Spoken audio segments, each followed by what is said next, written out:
Hi, Graham. Hi, Maureen. Are you there? Yes, I am. Can you hear me? Okay. Yeah, we're talking across a long distance, both in space and time, so this is better be interesting. Yes. Uh, let's start by introducing ourselves to the folks at home or wherever they're watching this strange broadcast. I'm Graham Priest, and I'm a philosopher at the University of Melbourne and the City University of New York, and sometimes the University of St Andrews. And at the moment, I happen to be in Australia, in Melbourne. Okay, that's me. And I'm Maureen Eckert, and I am a philosopher at the University of Massachusetts, Dartmouth. And I guess we are about to embark on an adventure.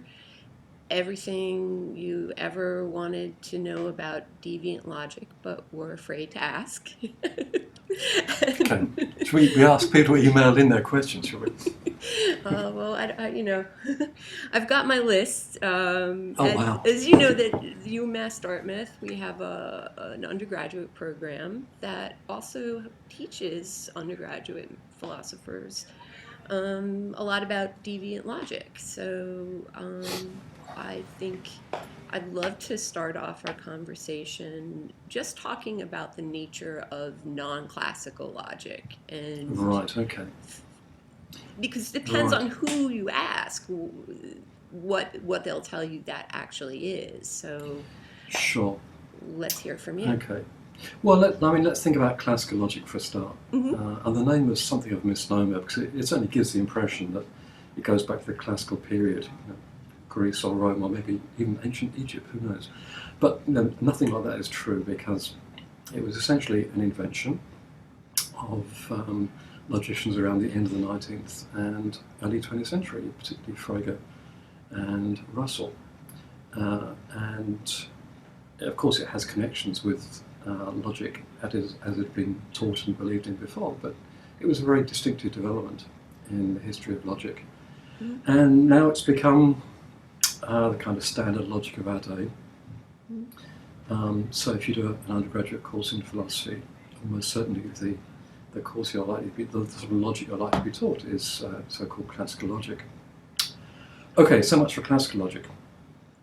Non-classical logic is stuff that has happened since then, and especially stuff that tries to rectify some of the inadequacies of so-called classical logic. Hmm. I guess the inadequacies come in two kinds. The first is the thought that in some sense classical logic is expressively incomplete, and so its expressive resources need to be extended by other devices. Right. Things like modal logic are paradigm examples of this, also tense logic. But then there is a more radical kind of non-classical logic, which says, hey, classical logic actually gets it wrong. It's not just that it's incomplete, but some of the stuff that it has got goes astray. And things like paraconsistent logic and quantum logic are in this bag. Hmm. So a lot of the developments in logic, especially in philosophy departments in the second half of the 20th century, concern the development of these non-classical logics. And I think much of the action in philosophical logic is actually there nowadays. Okay. And when it comes to teaching logic, what do you think an ideal curriculum would be for students acquiring an understanding of the sort of state of the art in logic research? I think the reason I sort of ask a pedagogical question straight off the bat is just remembering my own education in logic, a unfortunate bale of suffering, and I think that there's some interesting stuff that I know we're trying at UMD, and that maybe you have some insight into in terms of having developed, for instance, the textbook we use, right? Your Introduction to Non-Classical Logic. And, what your sense of how we can advance undergraduate philosophy education such that they're not, it isn't A, a veil of suffering, but B, is much more receptive Okay. to Well, maybe logic you can as say it is. maybe you can say more about your own experiences in a minute. Okay, no. Let me say how it is that I see it at the moment. Um, I think if anyone does a first course in logic, they should be taught classical logic, even though I'm one of the people who thinks it's wrong. But I think one needs to teach it first, for exactly the same reason that in say, physics class, one teaches Newtonian dynamics before one gets onto special relativity. You're never going to get your head around the more complicated stuff if you haven't got your head around the simple stuff in the first place. And the techniques that we use, the mathematical techniques that we use, occur at their simplest, I think, in classical logic. Right. So I think that's where one should start. Although I actually think when we do this, as most people do when they teach a first course in logic, that is, they teach classical logic, often it's taught very badly because it's taught as though it's some kind of God-given thing that's just dropped out of the sky. And That's you know, interesting. you've got a problem with this. Never mind, just fill in the bloody ones and zeros, and don't ask embarrassing questions. Okay, anyone with a history of logic knows. Anyone who knows about the history of logic knows that logic has been through many different changes of theory and so on, and there are always embarrassing questions to be asked. And certainly in philosophy departments, we should be asking people to ask these embarrassing questions because that's the way the subject progresses. So I think we should teach logic in the same way that we teach any other branch of philosophy. I mean, you would never go into a philosophy of mind class and say, well, here's functionalism, it's got, just learn it, fill in the sort of functional ones and zeros as it were, and that's the end of it. I mean, that's a crazy way to teach philosophy, any branch of philosophy. And logic is exactly the same. So I think we should teach classical logic in the same critical spirit that we teach any branch of philosophy. Well, that's interesting because if we sort of only teach it as the organon in, say, kind of Aristotelian way, thinking of it only just as this tool that is sort of God-given or just set, and then we use that tool, we're not really teaching the active philosophical research behind a growing field. Logic isn't simply or merely a tool. No, of course it is a tool, but it's much more than that as well. Well, they're stakeholders in different positions as they emerge, and those map to very different philosophical views in metaphysics. Sure. Well, maybe we should come to that. Yeah. Maybe we should come to that in a minute. But I mean, let's move on to a second course in logic. I mean, in most universities, if you do a second course in logic, it's almost certain to be on meta theory. You know, soundness, completeness, maybe some stuff on the meta theory of arithmetic. Now, meta theory is interesting and important, and if you're going to be a paid-up, card-carrying logician, you need to know this stuff. However, most students who are philosophy students are not going to go on and be card-carrying logicians. So they need to know the stuff that's going to be useful and helpful to them in philosophy. Okay, now look, if you open the pages of the journals nowadays and see which bits of logic are being applied in philosophy of language, philosophy of science, metaphysics, and so on, what you'll see is a constant use of modality, counterfactuals, truth-value gaps, fuzziness, paraconsistency. So these are all the sort of techniques that are deployed in non-classical logics. And so philosophy students really need to know about those just because they're going to meet them when reading philosophy. And indeed, the whole gamut of techniques in non-classical logic give people a bunch of tools, a toolkit that they can use in their own work in philosophy. So I think that in a philosophy department, a second course in logic really ought to be on non-classical logic. Okay. Yep. And I guess the interesting problem, though, is that it is a kind of dark side of, I think the perception of what deviant logic is that it's this other thing that and it does tend to be marginalized to some extent. The the question I have is sort of, well, what is behind this sort of bad rap um, that non-classical logic has, especially given what you've said about the sort of state-of-the-art work that contemporary philosophers who immersed in research are doing. So Yeah, what's with that? that's a really interesting question. I mean, look, it's partly a function of the way that it's taught. I think that it gives people the impression that classical logic is taught is that it's the only game in town. Um, And of course, that isn't exactly a mind-broadening way to look at things. But there are other facts at issue as well. I mean, there are certain philosophers of logic who've been immensely influential. The most obviously in this context is Yeah, Quine. I was thinking that. And for all his radicalness about the analytic synthetic distinction and so on, in practice, he was very conservative about classical logic. And Yes, I'm very well aware of that. with arguments like change of logic, change of subject, it gives people a few quick one-liners with which to write off anything other than classical logic. And if you go around the world talking about logic, I mean, you'll meet these Quinean arguments trotted out to you again and again, and they actually don't survive much thought once you start thinking about what's at issue. However, as I say, the influence of Quine has been enormous. And in some sense, I think Quine's philosophy weighs like a dead hand over the subject, which is lightening gradually as the years go on. However, I think it must also be said that it depends on what country you're in, because Quine's influence has been much stronger in the US than anywhere else, I think. That's not to say that it hasn't been influential elsewhere, but I think the attitude to non-classical logics is much more tolerant outside the US. For example, I mean, the UK has had Dummett around for many years to make people think there are at least two games in town, classical logic and intuitionist logic. But Dummett had never had much of an influence in the US.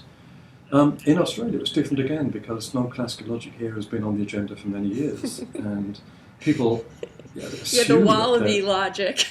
Wallaby logic. I've heard Yes, about that. thank you, John Burgess.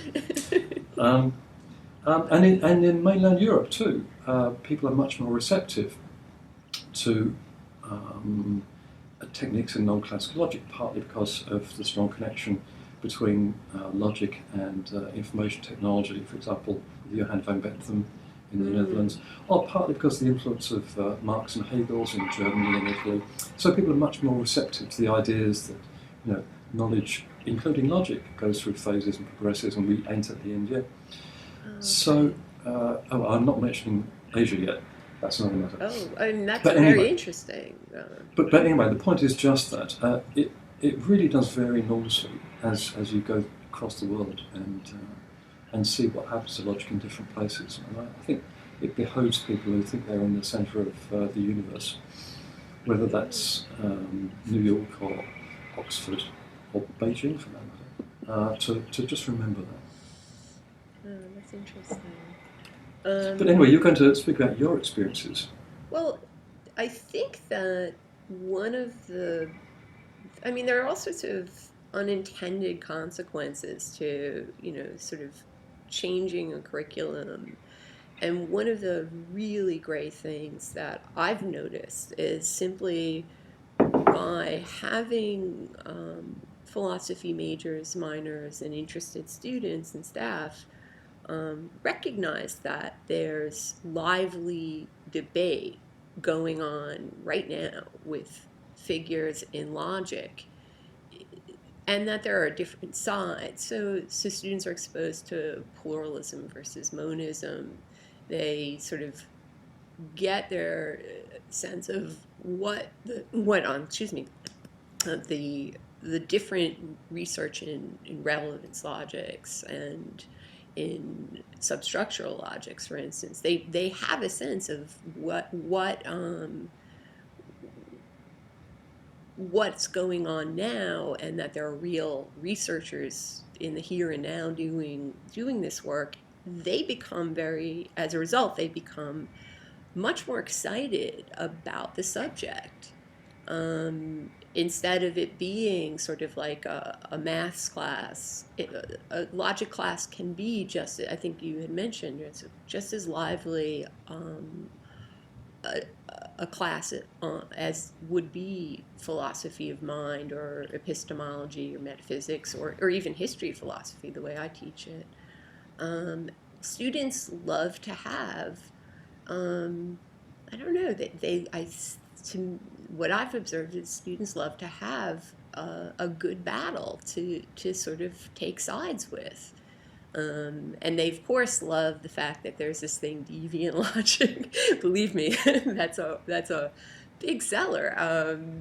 You know, the rebelliousness that comes along. I mean, the intellectual rebelliousness that I think philosophy students tend to have is met by exposing students to contemporary debate in non-classical logic and letting them Right. know there are sides, because that is a motivator.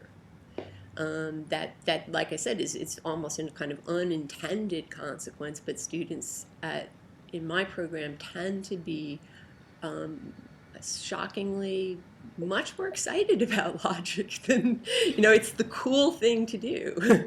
Study logic, and we have Yeah. we have faculty willing to sort of go the distance with them, and that makes a difference as well. But students themselves have to like a subject in kind of intrinsically to be motivated to do well at it. I mean, it's really that simple. Yeah. Well, I guess if you feel as though you're in the middle of a live and exciting philosophical debate, that's more likely to charge you up It than if you're is. just told to fill in the ones and zeros. It really is, and I think that's been one of the best ways for bringing, I think, students together who have very diverse interests in philosophy. So this is sort of another additional observation. Um, you'll have philosophy majors that are interested in Heidegger and continental work, history philosophy, contemporary analytic philosophy, whatever it is. But my interesting discovery is that students with very diverse interests can sort of meet on, on this non-classical plane, as it were, so that people who are interested in looking at the Heideggerian analysis of, right, the discipline will be finding interesting things to say and useful things from your work, for instance. And historians, students studying with me, will find very interesting connections to antiquity and the development of philosophical writing and philosophical logic. So Yeah, oh, I think that's true. there's a kind of weird unity you can get out of this that I thought was very interesting. And it wasn't that we planned it this way. It's just, seeing how very different philosophy majors find non-classical logic and their training in it intrinsically interesting, whatever their other interests in philosophy are. Their main interests are sort of met by this one aspect of their study of logic, Yeah. which is sort of like, okay, let's give them more of that. That's sort of a very nice thing to have in a curriculum. Where, Okay. Well, maybe yeah, we've talked I long enough know, I about know. non-classical logic in general. Let's come down to some more specifics. Yeah, yeah. Because I think besides the division between non-classical and classical logic, there's a lot of confusion about what power-consistent logics are and dialethism, and can't think of anyone better to elucidate that difference, which is pretty important. Yeah. Okay. Well, I think it's true that power consistency tends to be something of the bad boy of non-classical logics, which gives it its charm, I must confess. But maybe we should just make sure that people know what paraconsistency Right. is, so that they know what we're talking about. So in classical logic, but also in intuitionist logic, once you have a contradiction, everything follows. So the medieval name is ex falso quodlibet. I'd rather prefer the more colourful name explosion, because once you've got a theory which contains a contradiction, something of the form P and not P, then everything follows, so the theory explodes into triviality. This is kind of a counterintuitive principle of inference. I mean, if you ask your first year students, does it follow from the fact that Melbourne is in Australia and not in Australia that, for example, the moon is made of green cheese? They'll tell you, no, of course not. However, it's part of the orthodox logic of our day, and a paraconsistent logic is precisely one where this principle of inference is not valid, so in which an arbitrary contradiction does not imply an arbitrary conclusion. And paraconsistent logics have now been developed, I guess, since the 1960s. And I think they got a very bad rap at the start, because everyone thought that people who just studied classical logic thought it was kind of crazy. However, the subject as a subject is now well entrenched, whatever you think about it philosophically. So it has its own code number, for example, in the American Mathematical Society Code of Philosophical Topics. There are many paraconsistent logics. It's not like intuitionism, which just has one logic essentially. There are many paraconsistent logics, but they all have well-known model theories, proof theories, algebras, and so on. So in some sense, the technical runs are on the board, and no one can now deny, I think, that paraconsistent logic is a well-established part of logic. In the same way, maybe that non-Euclidean geometries were well-established geometries in the 19th century before anyone ever put to use. Okay. So, dialechism. What is the difference between the commitments that push further into dialechism, for the position for which you're known as the Prince of Darkness? Well, okay. Paraconsistency is one thing, but Okay. Well, look, dialechism is the view that some contradictions are true. So some things of the form P and not P are true. Mm-hmm. And the most important thing to note first up is that paraconsistency and dialechism are not the same thing. So paraconsistency, the orthodoxy of explosion, is very relatively late in the history of logic. I mean, the principle of inference doesn't appear until around the 12th century. It doesn't become orthodox until the early 20th century. Whereas dialechism is quite different. Dialechism says, in effect, that one should reject the law of non-contradiction, and the law of non-contradiction has been high orthodoxy in the history of Western philosophy since Aristotle's rather bad-tempered and rambling attempt to defend it, which, ham-handed as it was enormously successful historically because it entrenched the principle into Western philosophy. Okay, so that's to distinguish between paraconsistency and dialechism.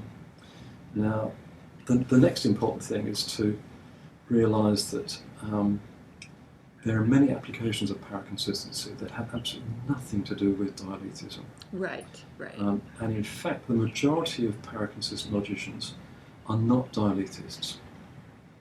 So, for example, paraconsistent logic has applications in information processing. Of course. We are frequently dealing with corrupt or inconsistent That's data. right. You have to have something to do with it. That's not just crashing the system or basketing. That's right. And there's no algorithm for getting rid of inconsistency, so you've got to live with it in that sort of context. Right. And you don't want your inference engine to blow up in your face just because there's some lurking contradiction.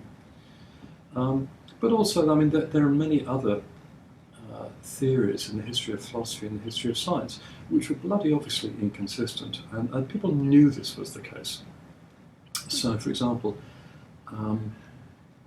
in the original infinitesimal calculus, as it was formulated by people like Leibniz and Newton, you had to assume at one point in the calculation of a derivative, say, that an infinitesimal was non-zero.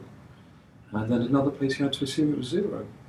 And the calculus got a lot of flack, particularly by people like Berkeley, because it was built on these inconsistent foundations. Now, of course, it was reworked, and it was reworked 200 or 300 years, well, 200 years later, in such ways to get rid of infinitesimals. But that's not the point I'm making. The point I'm making is that for a couple of hundred years, the theory of calculus, the theory of infinitesimals, was an inconsistent theory in which people proceeded perfectly sensibly. So whatever inference engine they were using, it must have been paraconsistent. Now we can argue about what it was they used and so on, and those are interesting issues. But just from the point of view of understanding the history of mathematics and the history of philosophy, where also there are inconsistent theories that go knocking around, like Hegel, it's important to, one doesn't ruin the understanding of these theories by simply applying explosive logic. Okay. But you still haven't quite. I mean, that was very helpful, but I guess I think a lot of people are very interested in the shift to dialethic logic and the commitments that forces one to take on, at least especially in your version, but I'm thinking there's a couple of versions, but what what can you say about that move? Okay, well, this has been sort of largely debt clearing at the moment, because people, I think, too frequently confuse dialetheism and paraconsistency. And Right. I've been at pains to labour. You can be a paraconsistent, you can believe in paraconsistent logic without being a dialetheist. Of course, if you're a dialetheist, you better believe in that paraconsistent logic gives, a paraconsistent logic gives the right account of validity. Because you don't really want to suppose that everything is true, and that's a bit too much. So the next question then is why one might suppose that some contradictions are true. And now we have to engage with the arguments for dialetheism. And there are many of these, but I suppose most people's favourite is the paradox of self-reference, things like the lie paradox. And there's a history going back nearly 2,500 years of people trying to explain that something's gone wrong in the reasoning that leads to the lie contradiction, which hasn't been very successful, at least judged by the amount of consensus that it's achieved in, say, 2,500 years. So the thought of dialetheism in this area is that people have been going about it the wrong way, and we just should accept the paradoxical arguments as veridical, that is, as establishing that certain contradictions are true. Okay, but I guess there's more than one type of dialetheism, and I had alluded to that just a few minutes ago, and Yes. maybe sort of push one step further and speak to that difference. Well, As even in the realm of paradox of self-reference, there are disagreements between dialetheists about how to proceed. So, for example, J.C. Bill has this view according to which there are dialetheists, but they're engendered by what you might call semantic overexpressiveness. So J.C. thinks that we need a truth predicate for expressive reasons. I think that's a good argument. But the only dialetheisms that occur are the ones that arise because this novel expressive power, given by the notion of truth, allows you to formulate contradictions which are not there in the world, as it were, but which arise because of this expressive power. I mean, he uses the word spandrels for this. right, and a deflationary model. Right. Yes, here's a deflationary model of truth, and the contradictions they're true enough, but they're generated by a conceptual apparatus, as it were. But I mean, that's going to then mean that your view is a lot stronger. You are, if I'm correct, or correct me if I'm wrong, making a stronger claim that right, there's something in the world, you know, Well, yeah, both I true mean, and false. I think that there are contradictions in the world. Mhm. Okay, that is a very misleading thing to say, so let me Okay, just no, no, clarify it yes, a bit. sure. Um, if something is true, uh, if a claim is true, it's true because of two things.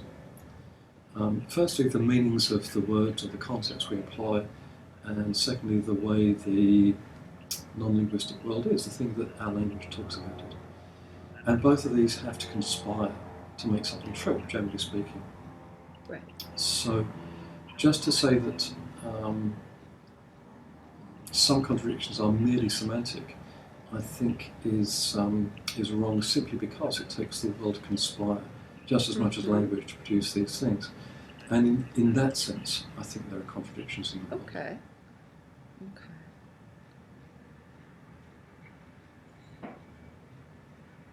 But what sorts of things are these? I mean, there's certainly, you're not speaking of, say, a quotidian object.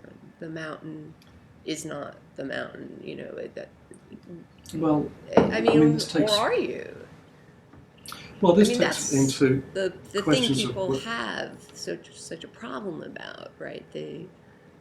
That there really is, I mean, something about the world that is going to be both true and false simultaneously. yeah. Well, I mean, this takes us into the question of where else one might expect to find dialethes apart Right. from the paradox of self-reference. Right. I actually think the most transparent situation where this arises is in systems of norms, things like legal codes, because it's conceptually quite possible to have a legal code which is vouchsafed by a duly constituted legislature and so on, which has laws of the form, if anyone is in Class A, then they have a right to do this, and if anyone is in Class B, they haven't got a right to do this. I mean, think of voting or owning property or whatever. And at least when the times when the law was made, the thought that someone might be in both Class A and Class B would have been unthinkable. Think about people of colour, women, Asians, Australians. Yes, as times change, it can turn up that someone is in category A and B. And until the law is changed, as it presumably will be in this sort of case, this person does say have the right to vote and is forbidden from voting. And how the contradiction arises is perfectly transparent in this case, because legislatures have the ability to make certain things true by fear, including giving of rights and so on. And so I think it's not at all puzzling how inconsistency can turn up in this case. Do you think there are other cases? I mean, I guess one of the ones that jumps out. I'm not that bowled over by the legal case that you just gave, but something like the like emotions. I mean, maybe taking it into more philosophy of mind, the idea that we already have terms, about emotional states that are contradictory to right, a very real degree. What's bitter and sweet, becomes bittersweet. Saudade in Portuguese, for instance. There's all sorts of ways that we have, not just, I think, two separate, sort of, a cognitive state in competition with an emotional state. Yeah. A sort of classic faculty psychology explanation, but two really very distinct emotions that are simultaneously at war. I think this is really interesting and really hard. I've often pondered this and not sure what to make about it. You're certainly right that we can have apparently contradictory attitudes towards people. I mean, it's sort of fairly commonplace that you can love someone and hate them at the same time. I mean, there's an easier way out, of course, which is to say, it's not really the same thing you're loving and hating in each case. Yeah, and you love something about them and hate something about them. Now, I think that's too short, because often you can admire someone and despise them for it to be exactly the same reason. Yeah, and I think it's very subtle like that. So think of a tyrant. I mean, you might despise them for the ability they had to do what they did, but admire them for the same thing. However, the next obvious move is that love and hate, or admiring and despising, are not really contradictory. They might appear to be so. Right. The fact that you can love and hate somebody shows that these are not that loving and hating are not contradictory. So Okay. I think things are not as obvious as it might appear. So, I mean, if you want to establish that emotions really are contradictory in this way, you've got to establish that there's a situation where you have some emotion and don't have that emotion. And that's much harder. I'm not saying it's impossible, but it's certainly harder. Yeah, yeah, off the top of my head, that would also just be a very strange thing to do, even talking about emotions, though. It's sort of the lack of affect is not. I don't know how that would work in terms of, well, I love and have no affect towards them. Something's not right about that objection, though. It doesn't seem that would work well in just the discussion of emotions, because that sort of lack of affect can't just be a placeholder for the contradictory. But that's off the top of my head. I think that you may have more to go on, actually, is what I'm saying.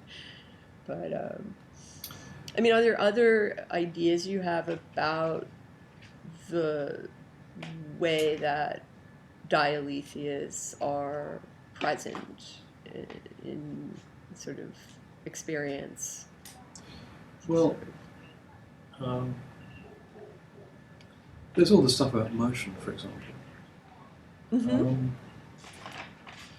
But rather than follow that up at the moment, let's Mm-hmm. pursue the emotion a little bit more, because I think often where people write about the emotions in the most perceptive way is in fiction.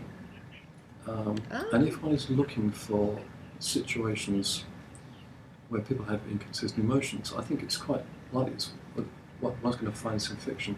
And in fact, it's not uncommon in works of fiction for authors to describe the emotional states of their characters in explicitly contradictory terms. Right, right.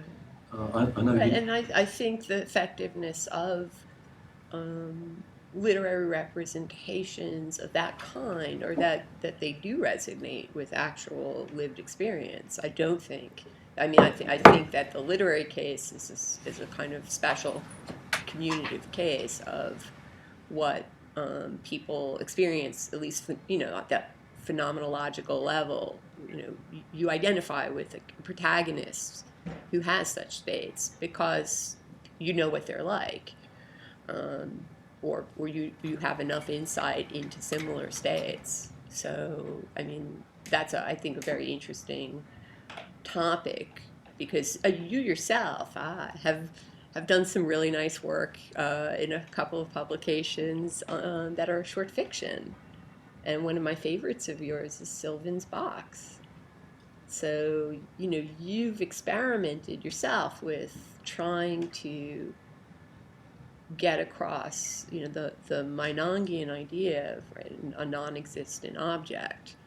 When I don't know if people are familiar with the story, but maybe you can help me out here. Yeah. Well, that's got nothing to do with inconsistent emotions, of course. Right.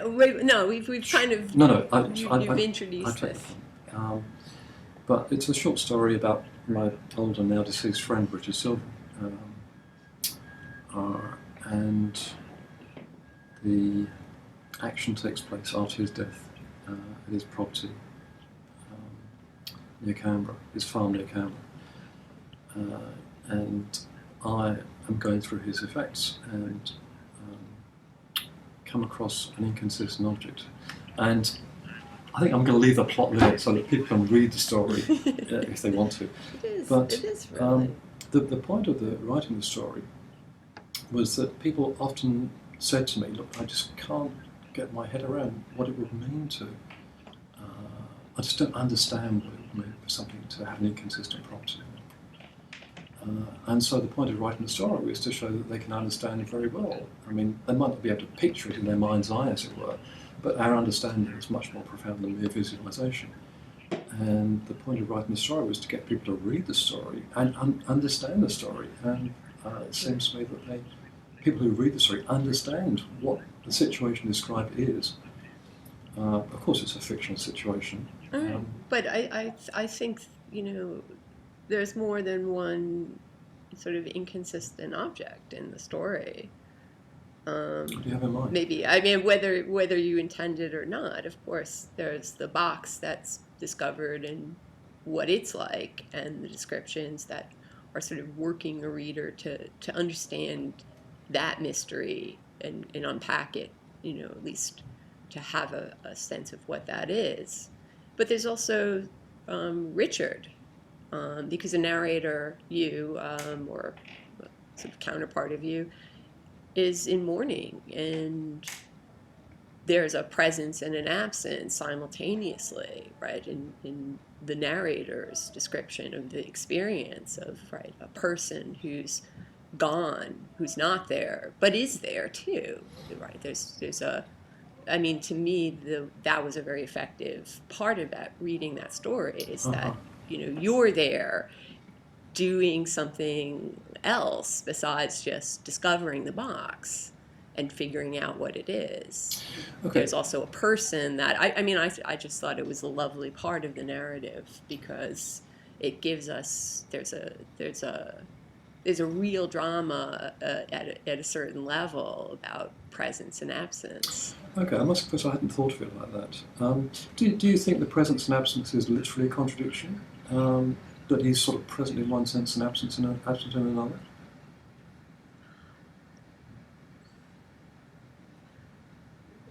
I think the experience of loss of a person is profoundly contradictory, and it maybe that goes back to our other discussion just a moment ago.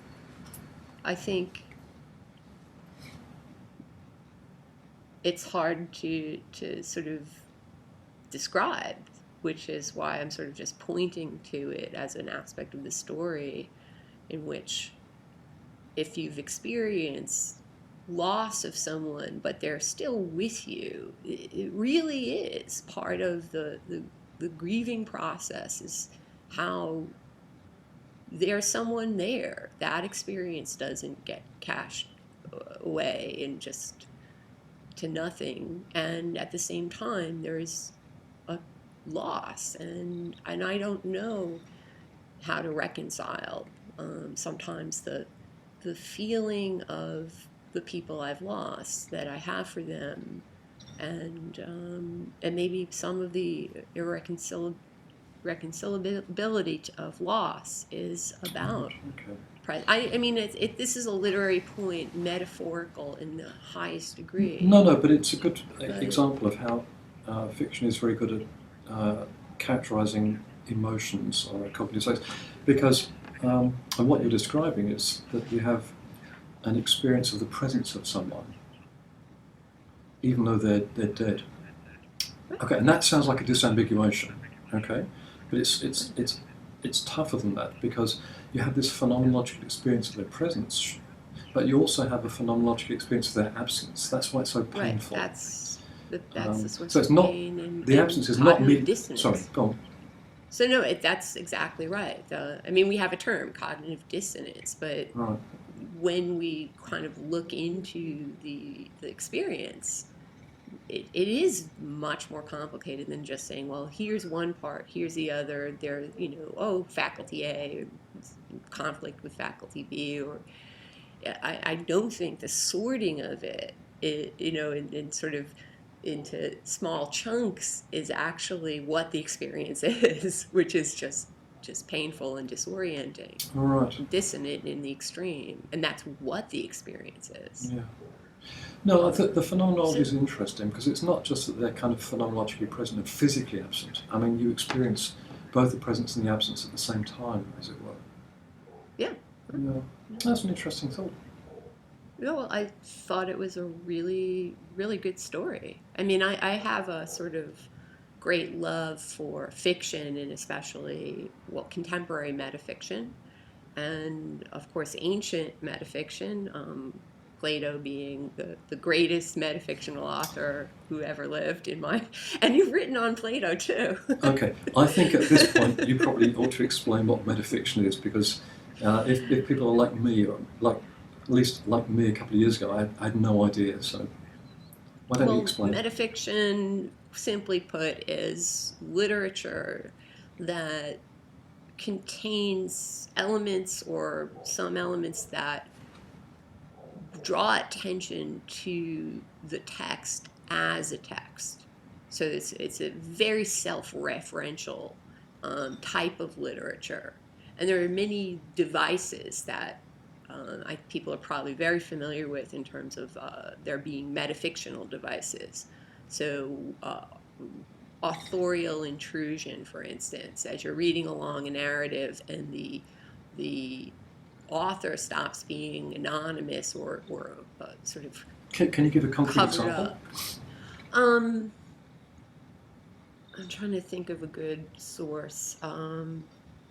Clarice Lispector, Brazilian writer, often wrote stories in which you'll start off as in a traditional narrative mode, right? The story begins, but then there's a break, and Lispector, it put her in quotations, but an author writing the story begins to talk about the writing of the story. That would be an example of authorial intrusion. Uh-huh. Things like the Dictionary of the Khazars, which is just a phenomenal work, requires, it's a dictionary of, right, this sort of lost culture, the Khazars, and the terminologies and the work that they use, and what's contained in the dictionary are sets of stories. So for each entry, you're actually uncovering a story that takes place in the present as well as in the past. It's a very complicated narrative done in the style of a dictionary. And the reader is simply invited to create, right? You can literally read the book in any way, moving from entry to entry in any order to construct this story. But the author, in creating this narrative form that's so radical, has enabled the reader to participate in the creation of the narration, that they actually are the reader and the person doing the construction of the narrative simultaneously. So it's not the author simply going, oh, here's a narrative.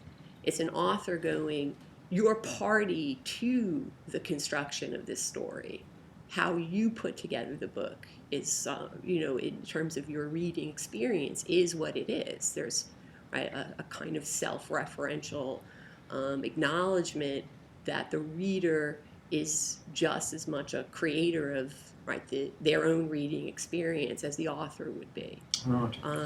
Cortazar's Hopscotch would be a very classic example of a book that follows this pattern in Italo Calvino. And then there are really interesting ancient versions of this. So you have in the Odyssey, you have the right. The Odyssey is a tale told by a bard. The bard being the author, Homer.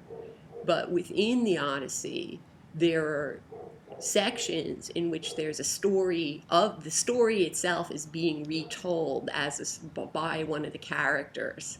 So in that kind of movement, you see a doubling of, right, the form itself contains its own sort of microcosm. It's sort of like the perfect map of England contains the perfect map of England. So, but this is ancient stuff, and Plato, in my opinion, uses tons of metafictional devices in his own work that were, that aren't surprising given the sort of different types of writing available and alive, the different genres alive, Right. at the time of his writing. I guess an obvious question, since metafiction employs self-reference, is whether you think it might generate paradoxes of its own.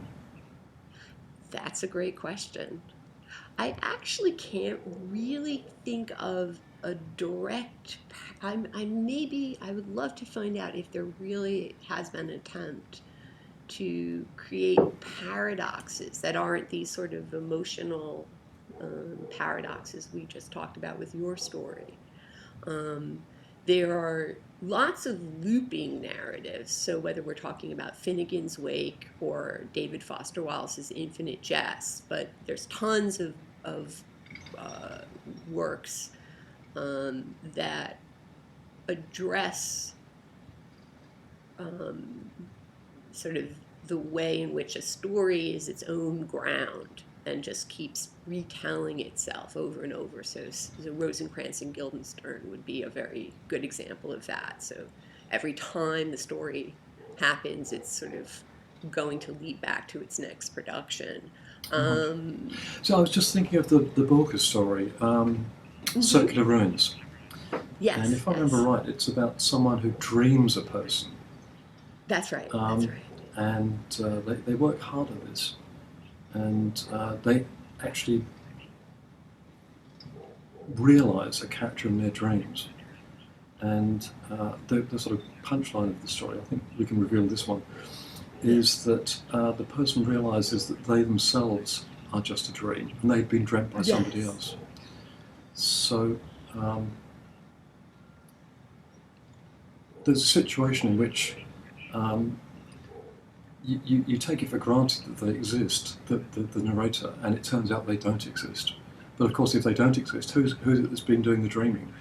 Maybe this, now here we're coming close to paradox. I think so. Right. Yeah, I mean, I think, the more I've been thinking about this sort of question, the more interested I am in even trying to construct my own, try for different forms of paradox. There are multiple paradoxes. So exactly what one would be the most successful in literature is a great question too. Right. A simple liar statement might really take a lot of work, but could be done. But that might be different than other paradoxes. Oh, I think one ought to be able to do something much more interesting than the liar paradox. What is your what would your idea be? I don't have any sort of great ideas off the cuff. I mean, the Borges story is interesting. Right. Actually, the Borges story reminds me of something else, which is certain situations in certain bits of Buddhist philosophy, which is an area which is also ripe for exploiting various contradictions. If you read Zen texts, they're just full of contradictions. Right.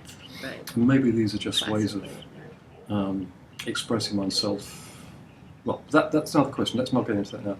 But in certain kinds of Buddhism, particularly Yogacara, there's the thought that the world is a conceptual construction.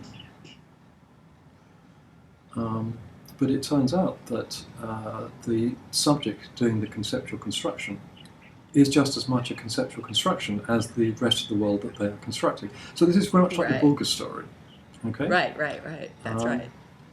And I know that a number of people find this rather puzzling. How can the world be a conceptual construction when the very thing which is doing the conceptual construction, whether it's the person or indeed the language they use, is itself a conceptual construction? It seems to sort of undercut the very ground of the distinction between a conceptual construction and something else.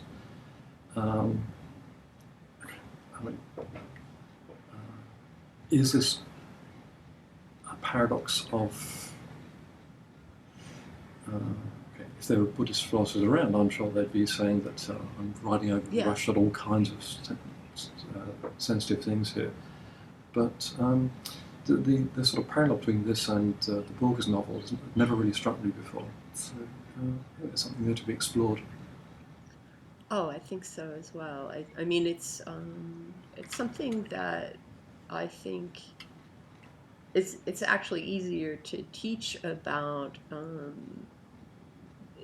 in terms of student interest, to get them into um, metafiction is with a Borges story is just it's almost too good to be true. Here's this really smart thing. Let's figure out what this narrative is doing in terms of um, coordinating what we think is true, what is or what's possible in terms of garden of forking paths, and how the construction of the story can be sort of looked at from object level, meta level, and levels beyond that. And the structures are really, really wonderful to try to teach students about philosophy of language and even hopefully some dialectic logic. Well, a typical way to try to avoid contradiction is to construct a hierarchy. Right. Think, for example, of Tarski and the liar paradox, or Zumulo-Frankel set theory and the Kim-Tooth hierarchy.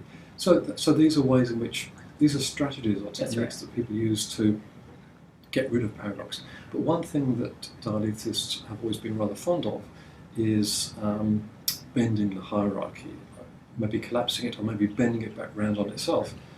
But that would be the story you just described, the circular ruins. Yeah. Right. I mean, that's a really great example of that.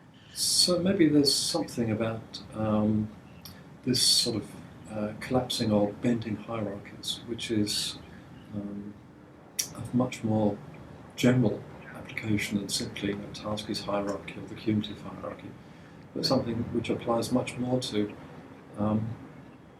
the structure of thought itself, not just sort of truth, but also emotions and fiction and any place where thought seems to bend back around on itself for some reason. Right. Yep, I see what you're saying. And you know what? On that note, I think we've done quite well. Yeah, we've skated over a lot of thin ice. I know. That was fun. Okay, well, it's been good talking to you. Oh, it's so great to talk to you, and I'll keep working on short fiction and logic. And why don't you write another story or something? It's about time. Yeah, maybe if and when the spirit moves me. Okay. Look, thank you so much. and you, Maureen. Bye. All right. Bye-bye.